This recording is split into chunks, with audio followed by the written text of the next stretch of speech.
Vous avez donc devant vous Teresa Ribera, directrice de l'IDRI, et vous allez nous présenter l'IDRI. C'est quoi? C'est une question toujours très sympa d'expliquer, non? Parce que ça connecte très bien avec l'explication on vient d'écouter, d'entendre de M. Lettreux. Et je dirais que l'IDRI, c'est un endroit où les chercheurs sont concentrés et à essayer d'identifier quels sont les enjeux de l'agenda international dans le développement durable, pour essayer de trouver quelques réponses et quelques manières d'amplifier, d'élargir la place pour l'occurrence des décisions publiques, des décisions des politiques publiques. Ça veut dire que ça commence par l'agenda international, parce qu'on se rend bien compte que c'est dans les échanges globaux, dans l'agenda global, et qu'on peut trouver un fil conducteur pour ce qui nous arrive en toute proximité. Alors, les grands défis, c'est de bien comprendre quelle est la liaison entre les éléments de discussion de l'agenda global dans un monde qui est déjà globalisé et l'approche régionale, qu'est-ce que ça veut dire par Europe et qu'est-ce qu'Europe peut faire dans ces contextes, et bien sûr, et après au niveau national et au niveau local. Mais l'IDRI, c'est un gros organisme, il y a du monde. Vous mettez en relation des chercheurs et des décideurs, ou vous travaillez même avec des entreprises? Oui, c'est un endroit qui n'est pas très grand, on est autour de 40 personnes. Et il y a beaucoup de jeunes chercheurs, des chercheurs qui sont en train de préparer son doctorat ou qui viennent de finir son doctorat. Il y a quelques seniors qui viennent surtout des domaines et des disciplines des scientifiques sociales, de l'économie, des sciences sociales, mais il y a aussi quelques personnes qui viennent des sciences plus classiques. Et on essaye d'avoir une vision d'ensemble. Ça veut dire, finalement, la réalité est beaucoup plus complexe qu'il y a un secteur ou quelques secteurs. On ne peut pas penser qu'il n'y a que les gouvernements publics qui prennent des décisions, où il n'y a pas que les sociétés qui se débrouillent par eux-mêmes. Et il y a beaucoup d'acteurs, et pour bien répondre aux questions, il faut bien comprendre, il faut bien faire un diagnostic de ce qu'il arrive et quels sont les problèmes tels que perçus pour chaque de ces groupes des acteurs. Finalement, et probablement on se rend compte, et les changements climatiques, c'est un domaine où c'est très clair, qu'on a développé une capacité très forte pour faire des analyses sectorielles approfondies, et on a parfois perdu la capacité de faire des analyses un peu plus écosystémiques, de comprendre qu'est-ce qu'il faut, qui est-ce qu'ils sont les acteurs et quels sont les espoirs, les difficultés, et de chacun dans un contexte où il faut que tout le monde ait des réactions un peu plus cohérentes avec ce dont on a besoin. Mais vous essayez de répondre à des questions très concrètes? Oh, ça c'est une question très concrète. Hein? Oui, oui, on essaye d'identifier quels sont les gros défis et comment on peut trouver quelques schémas pour y aller. Non? Il y a cette discussion autour des changements climatiques et la transition énergétique. Il y a aussi les questions les plus proches de la biodiversité, les ressources naturelles classiques, et dans un contexte où on comprend bien que ce n'est pas seulement la biodiversité ou la pêche ou l'océan, mais aussi la chaîne de valeur et les éléments de liaison entre toutes ces questions. Et on essaye aussi de s'approcher aux questions un peu plus innovantes, et parfois d'un point de vue économique, parfois d'un point de vue de perception et des gouvernances dans les éléments et des développements durables. Alors, qu'est-ce que ça veut dire l'économie collaborative? Qu'est-ce que ça veut dire les disparités ou les inéquités et dans l'accès aux bénéfices environnementaux d'un point de vue impact social? Et qu'est-ce que ça veut dire les différentes liaisons entre les différents acteurs pour la prise de décision, c'est-à-dire la gouvernance? Et alors, c'est vrai que c'est plutôt des grandes questions, mais on essaie d'être pratique dans l'approche qu'on utilise pour les répondre. Est-ce que vous êtes écouté? Et je crois que on est et on a des réactions d'intérêt, on est écouté pas mal.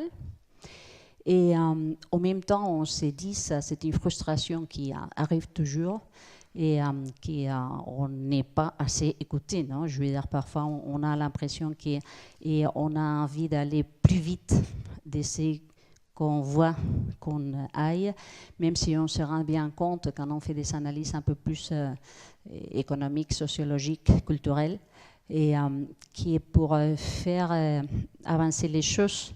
Il faut que les moyens avancent aussi. Je veux dire, c'est pas seulement de dire c'est ça qu'il faut faire, c'est qu'il faut que cette même impression est partagée par une grande majorité de la société, et ça parfois prend plus de temps qu'on aimerait. Donc vous êtes un pont entre les scientifiques et les décideurs. Qu'est-ce que vous attendez des scientifiques? Les scientifiques alertent, comme nous l'a dit Hervé Le Treut tout à l'heure, mais est-ce que vous en attendez plus encore? Je crois que les scientifiques sont des acteurs absolument clés pour au moins 3 choses. Et assurer qu'il y a une bonne partie des données confiables sur ce qu'il y a dans la réalité, ce qui s'est passé, et développer une capacité d'analyse et développer une capacité de projection. Quelles sont les conséquences des différentes combinations? Ça, c'est quelque chose qu'on peut très bien appliqué aux climatologues, mais on peut aussi penser aux biologues, à la biologie ou à la chimie, aux disciplines très variées. Et je crois, quand vous parlez tout à l'heure, est-ce qu'il faut attendre aussi des solutions? Je trouve que les rôles évoluent et chacun a son rôle. Je crois que ce n'est pas juste demander aux scientifiques faire les équilibres dans des contextes où par force, on doit prendre compte des données et on doit prendre compte des timings, les faits temporels. Qu'est-ce que ça veut dire si on commence maintenant, comment on partage les efforts de la transition dans le temps et dans la géographie.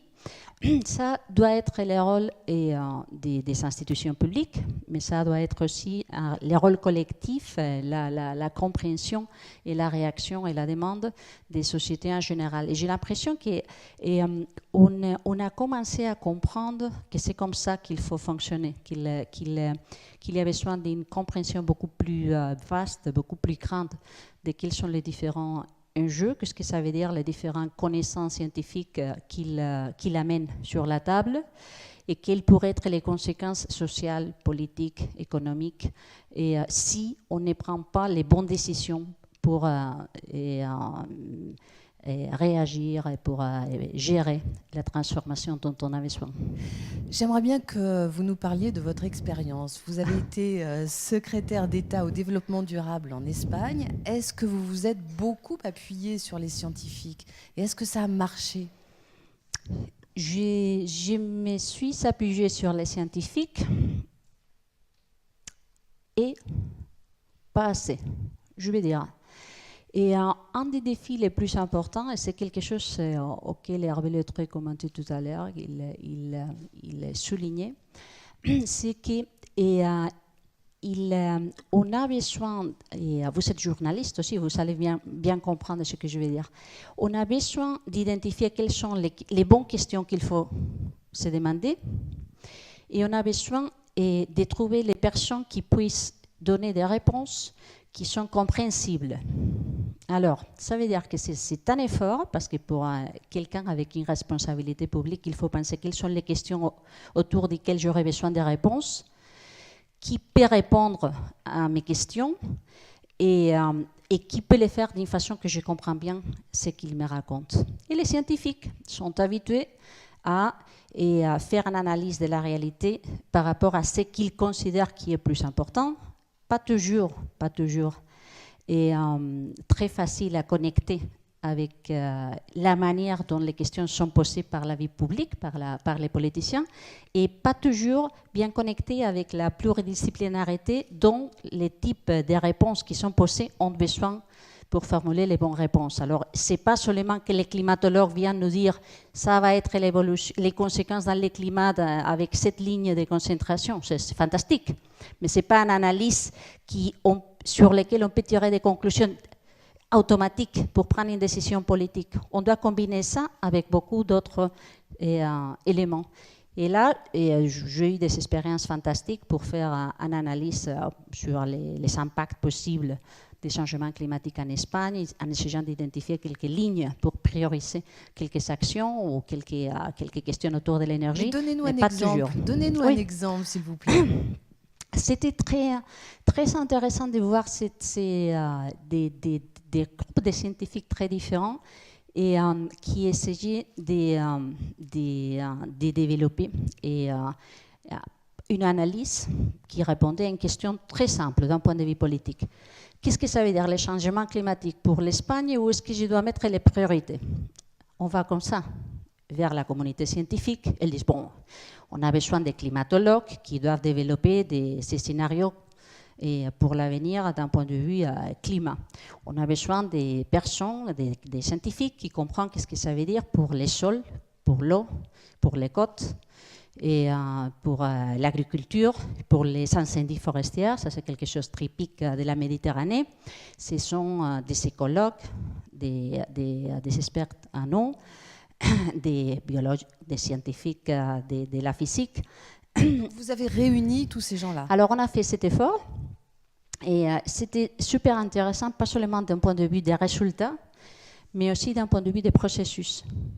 Parce que là, je crois qu'on avançait très vite et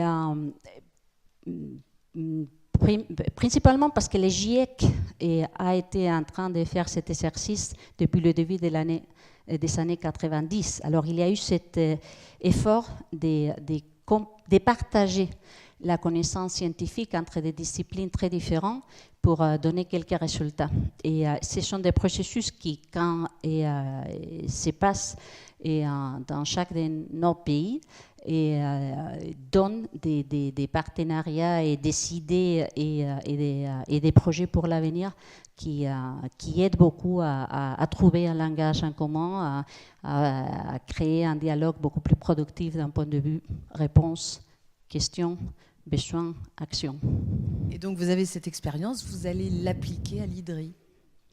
Oh, je ne sais pas si c'est exactement expérience-application, mais oui, je crois qu'un des éléments les plus intéressants à l'IDRI, c'est que, comme je dis, il y a des jeunes chercheurs qui sont fantastiques, qui ont une capacité énorme à se poser des questions, à essayer de répondre à ces questions.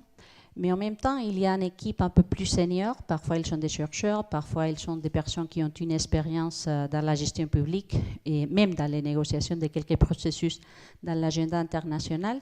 Et c'est un contraste très intéressant parce que c'est la manière de discuter entre les gens très créatifs et plein d'énergie avec une perspective différente et les personnes qui ont eu une espèce de check against reality experience pour dire oui, ça c'est fantastique, mais pourquoi tu ne vas un peu plus loin pour essayer de répondre aussi à cette question qui est à côté et qui tu n'as pas eu le temps de réfléchir, mais qui aurait une importance énorme parce qu'autrement ça ne va pas fonctionner. Alors avant de nous retrouver avec Hervé Le Treut, est-ce que vous pouvez nous dire en quelques mots quel est le rôle de l'IDRI en ce moment alors que se prépare ce grand sommet, cette COP 21? Quel est votre rôle en ce moment? C'est vrai que tous les deux, on fait partie des comités de pilotage. Alors ça, c'est un endroit intéressant pour partager, comprendre les défis de l'équipe négociateur français, y compris les présidents, les ministres Fabius. Ce qu'on fait comme IDRI, c'est de faciliter des dialogues autour des questions difficiles et quelques réponses possibles, alors des questions qui n'ont pas été prises comme telles de cette manière par les négociateurs et quelques réponses possibles avec les négociateurs, parfois des institutions de recherche, mais surtout des négociateurs. Parfois, il y a un mélange, et institutions de recherche négociateurs, ou parfois que des négociateurs. Qu'est-ce qu'on essaie de faire? Établir des contextes de dialogue qui ne sont pas possibles dans les négociations. Parce qu'on ne négocie pas des textes ou des mots. On essaye d'offrir un espace pour discuter des idées, des concepts ou des solutions autour des questions qui sont sous la négociation, mais qui ont besoin d'être mieux compris avant de pouvoir exprimer d'une façon écrite et claire et être reflétées dans les traités ou les décisions qu'ils vont prendre en décembre. Vous vivez ça avec du stress, de l'inquiétude, de l'excitation? Je vis ça comme un privilège. Je crois que nous sommes en train vraiment... J'ai vécu ça avec beaucoup plus de stress. Parce que j'étais la ministre espagnole pour Copenhague, à Copenhague et après Copenhague.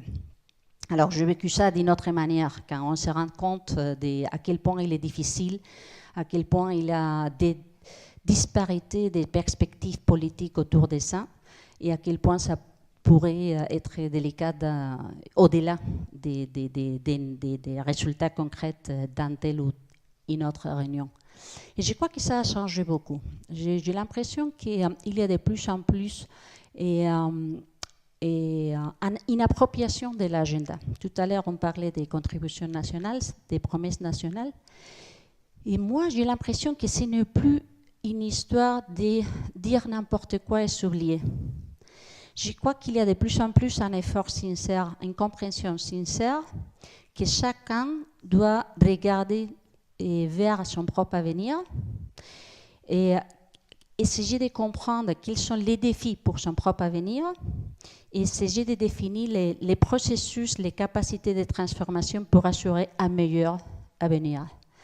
Et ça a été un changement psychologique dans tous les pays qui n'est pas, bien sûr, 100% accompli jusqu'au bout. On n'est pas encore 100% cohérente, mais on se rend compte comment tout ça commence à changer, comment on voit que Paris pourrait vraiment jouer un rôle des points de différence à partir desquels on met en place des trajectoires d'apprentissage en commun, des systèmes pour gagner de la confiance entre les pays et prendre des leçons de ce qui fonctionne et ce qui ne fonctionne pas pour accélérer cette transformation. Pour l'instant, on reste encore timide, on ne sait pas très bien si on va être capable de réussir, et ça fait que les gens soient un peu plus prudents.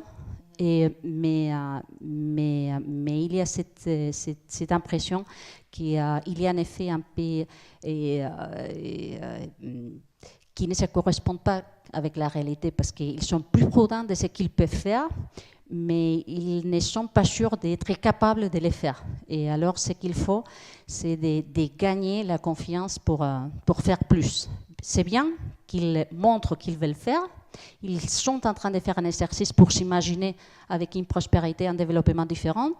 Et maintenant, il faut accompagner, gérer, et créer une espèce d'énergie positive, une envie positive pour aller plus loin et plus vite.